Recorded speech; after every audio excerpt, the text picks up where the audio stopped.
Yaki lombat kiwa kat no ngait man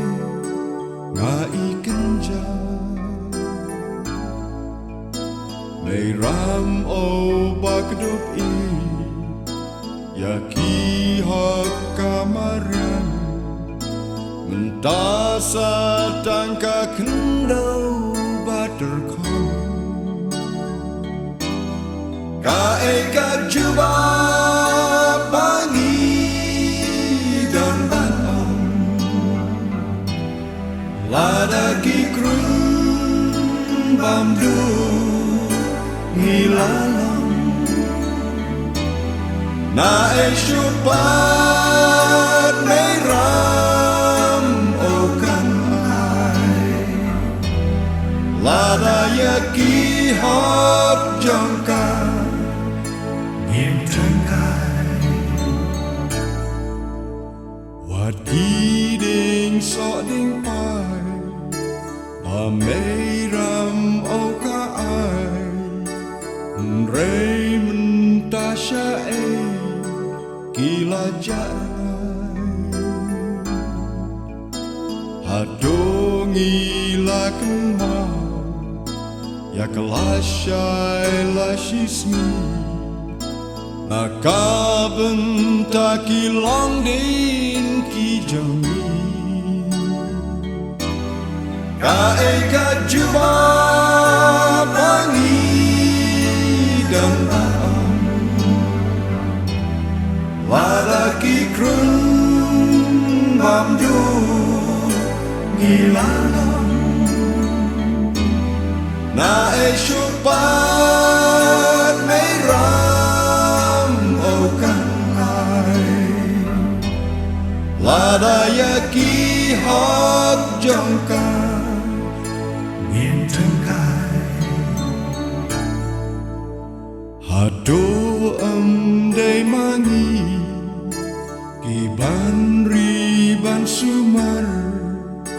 Ya ka pertai jangi Salansar Man ya im sukjai Apne ka me maran Ba me ram o ka ai bun ka ai thian Kaekat jubah bangi dan baam Ladaki krun bamdu ngilalam Nae syupat meram okan ai Lada yaki hak jangka Nghiêm trân cai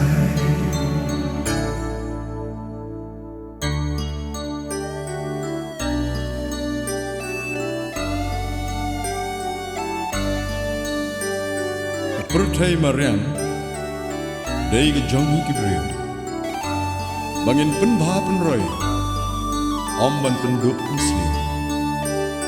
Haba jingim jongi Ha pertai lawai Ku try dong kau Ayu jubah Ngin lek ban ai Kaekat jubah bangi dan baram Ladaki krun bamdu ngilalam Nae syupat meram okan ai Lada yaki hak jangka Nghiêm trân cai Kaekat jubah bangi dan baam Ladaki krun bamdu ngilalam Nae syupat meram okan ai Ladaya ki hok jongka Nghiêm trang